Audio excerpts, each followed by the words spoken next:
आज दिल्ली में प्रधानमंत्री नरेंद्र मोदी से जम्मू कश्मीर की सीएम महबूबा मुफ्ती मुलाकात करेंगी। वो घाटी के हालात पर चर्चा करेंगी। आतंकी बुरहान की मौत के बाद घाटी में अशांति का आज 50वां दिन है। अब तक 70 लोगों की मौत हो चुकी है। अधिकांश अलगाववादी नेताओं को हिरासत या नजरबंदी में रखा गया है। कश्मीर पर भारत की तरफ से बातचीत खारिज करने के बाद पाकिस्तानी प्रधानमंत्री नवाज शरीफ ने सार्क सम्मेलन में शामिल होने के लिए प्रधानमंत्री नरेंद्र मोदी को न्योता भेजा है। 9 नवंबर से इस्लामाबाद में सार्क सम्मेलन शुरू होगा। बलूचिस्तान पर भारत के स्टैंड से हाफिज सईद बुरी तरह बौखला गया है। उसने कहा कि इस्लामाबाद वालों को मुंहतोड़ जवाब देना चाहिए। यूट्यूब पर अपलोड हुए वीडियो से लश्कर के मुखिया का प्लान भी खुला। उसने मुंबई को भारत से तोड़ने की धमकी दी।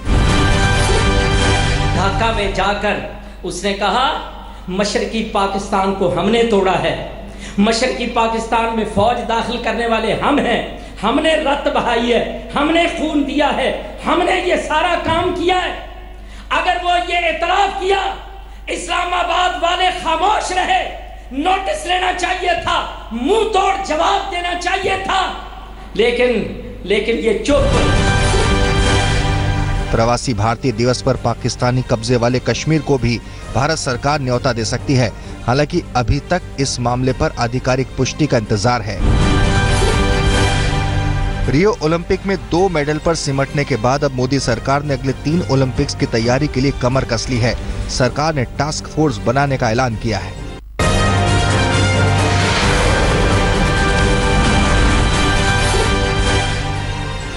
दिल्ली से सटे गुड़गांव में पुलिस ने मनचलों के खिलाफ ऑपरेशन रोमियो रिटर्न्स चलाया।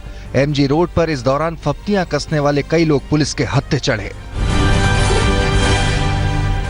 फरीदाबाद में रहने वाली एयर इंडिया की एयर होस्टेस शाकंभरी जुस्सी की सड़क हादसे में मौत हो गई। एक ट्रक और 2 कारों के आपस में टकराने के बाद घायल शाकंभरी को अस्पताल भी पहुंचाया गया, लेकिन तब तक देर हो चुकी थी। दिल्ली के साकेत में एक शादीशुदा महिला की जहर खाने से अस्पताल में मौत हो गई। लड़की के परिजन इसे दहेज के लिए हत्या बता रहे हैं, तो वहीं लड़के वाले घर से फरार चल रहे हैं। पुलिस उन्हें तलाश रही है। दिल्ली के करोलबाग में डीटीसी बस में पर्स छीनने का विरोध करने वाले एक युवक राजेंद्र को बदमाशों ने चाकू मार दिया। सुनील नाम के एक ऑटो वाले ने घायल राजेंद्र को तुरंत अस्पताल पहुंचाया, जहां उसका इलाज चल रहा है।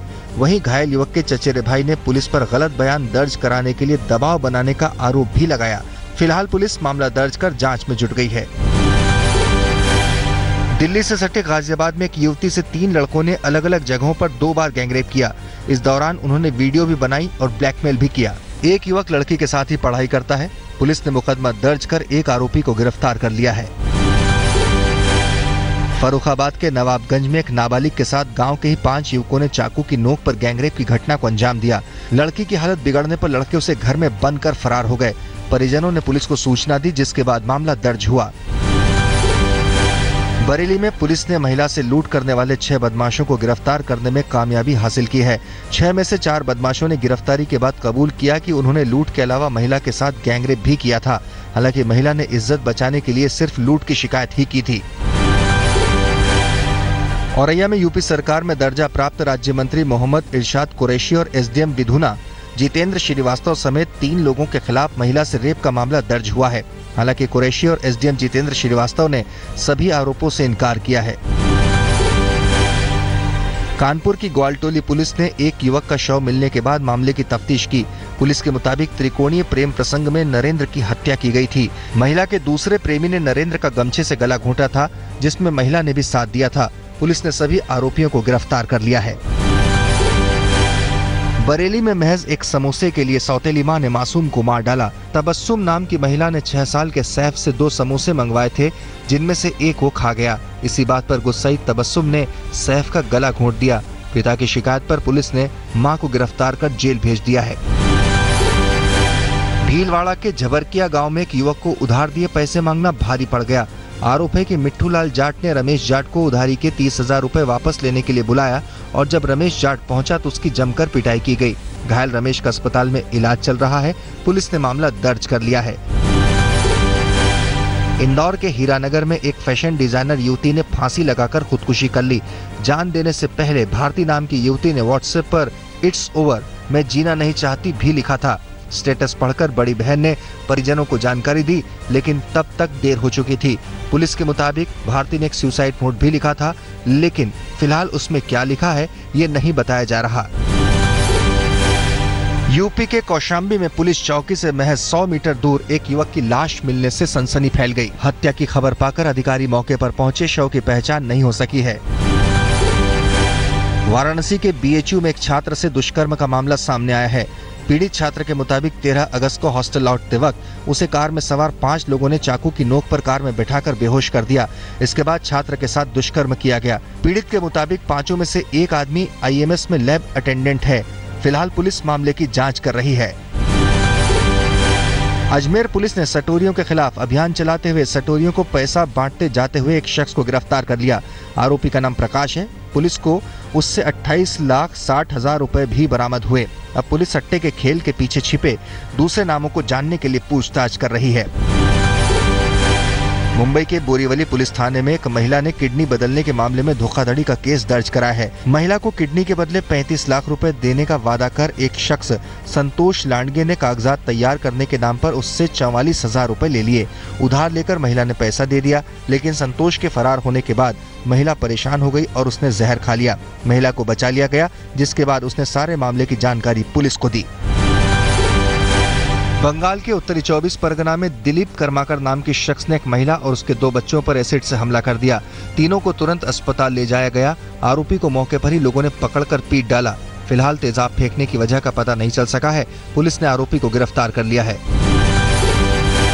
फैजाबाद लखनऊ नेशनल हाईवे 28 पर स्कॉर्पियो सवार लुटेरों ने कैश वैन को लूटने के प्रयास में ताबड़तोड़ फायरिंग की, जिससे वैन के गार्ड राजाराम की मौके पर ही मौत हो गई।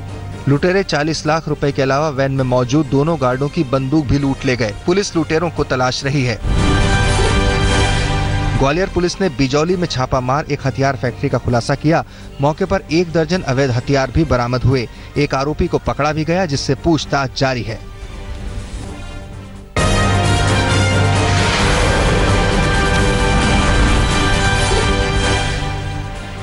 हरिद्वार के कनखल में प्रोड्यूसर लव कपूर के घर हंगामा करने वाली अभिनेत्री अलीशा आखिरकार मान गई। लव कपूर अपने परिजनों के साथ थाने पहुंचे और अलीशा को साथ रखने का वादा किया, तो अलीशा खान ने भी माना कि उसने लव कपूर पर झूठे आरोप लगाए थे और अब वो भविष्य में ऐसी हरकत नहीं करेंगी। यूपी के देवरिया में जन्माष्टमी के मौके पर भटनी थाना परिसर में बार बालाओं का डांस आयोजित हुआ। वीडियो वायरल होने के बाद पुलिस कप्तान ने थाना प्रभारी परमाशंकर यादव समेत 3 पुलिसकर्मियों को निलंबित कर जांच के आदेश दे दिए। कटिहार में बाढ़ के साथ ही खतरनाक अजगर भी लोगों के बीच दहशत फैला रहा है। बाढ़ग्रस्त पीड़ितों के बीच अजगर की वजह से सनसनी फैल गई। आक्रोशित लोगों ने प्रशासन की लापरवाही पर गुस्से का इजहार किया। पहले ही बाढ़ से सताए हुए मिर्जापुर के बाढ़ पीड़ितों को अब मगरमच्छ का डर सता रहा है। 15 दिनों के भीतर 4 मगरमच्छ इंसानी बस्ती तक पहुंच चुके हैं। सूचना मिलने पर पुलिस ने मगरमच्छ को पकड़ा और चौकी लाकर खंबे से बांध दिया। बाद में वन विभाग के लोग उसे साथ ले गए और सिरसी बांध में छोड़ दिया। मध्य प्रदेश के छतरपुर में एक गर्भवती महिला को पैदल 6 किलोमीटर का सफर तय कर स्वास्थ्य केंद्र जाना पड़ा। प्रदेश सरकार की चलाई गई जननी एक्सप्रेस को कॉल करने पर भी वो नहीं आई, तो मजबूरन उसे पैदल ही सफर करना पड़ा। अहमदाबाद के चांदखेड़ा में गैस लाइन में आग लगने से सनसनी फैल गई। ओएनजीसी की लाइन में आग लगने का वाकया सीसीटीवी में कैद भी हुआ। एक हफ्ते में तीसरा हादसा है। गनीमत रही कि इस आग की चपेट में कोई नहीं आया। दिल्ली के खानपुर में रहने वाले 16 साल के जितिन चौधरी ने हैरान करने वाला वर्ल्ड रिकॉर्ड कायम किया है। जितिन 90 मिनट में 5000 पुशअप्स लगाकर अपना नाम golden book of world record में लिखवा चुके हैं। जब हम उनसे मिलने पहुंचे तो उन्होंने महज 30 सेकंड में ही 100 पुशअप्स लगा दिए, जो खुद में रिकॉर्ड है।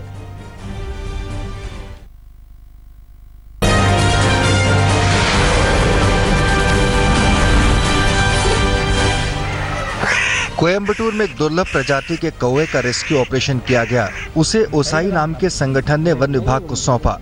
कौवे को कई जगह पर चोट भी आई थी और वो उड़ भी नहीं पा रहा था।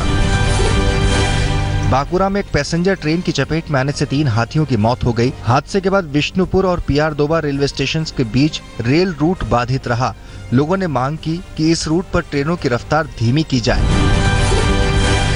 लखीमपुर खीरी में LPG लीक होने से एक वैन में आग लग गई। बताया जा रहा है कि वैन में अवैध एलपीजी किट लगी थी। दमकल ने मौके पर पहुंचकर आग पर काबू पाया। पुलिस मामले की जांच कर रही है।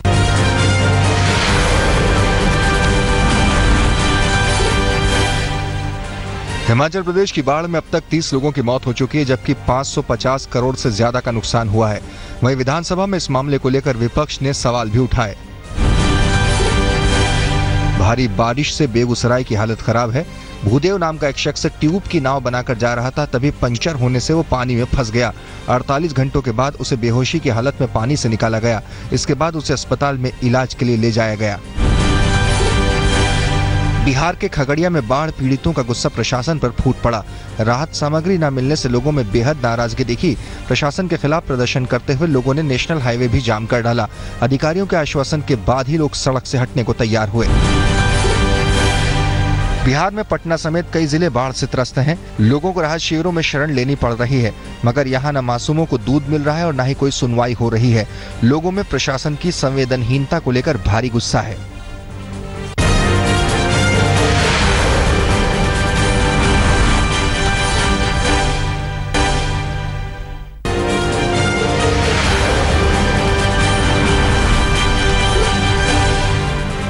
शाहिद कपूर और मीरा राजपूत मम्मी पापा बन गए हैं। मीरा ने मुंबई में एक प्यारी सी बेटी को जन्म दिया, जिसका ऐलान शाहिद कपूर ने अपने ट्विटर पर किया। पिछले साल 7 जुलाई को शाहिद और मीरा की शादी हुई थी। इमरान हाशमी की होम प्रोडक्शन फिल्म कैप्टन नवाब में वो आर्मी ऑफिसर का रोल निभाते दिखेंगे। अजहर डायरेक्ट करने वाले टोनी डिसूजा फिल्म के डायरेक्टर होंगे। फोर्ब्स की लिस्ट में सबसे ज्यादा कमाऊ एक्ट्रेस बनने के बाद अब दीपिका पादुकोण को इंडियन साइकेट्रिक सोसाइटी का ब्रांड एम्बेसडर बनाया गया है। वो पहले से डिप्रेशन के खिलाफ लड़ने वाली संस्था लीव लव लॉ फाउंडेशन की संस्थापक हैं।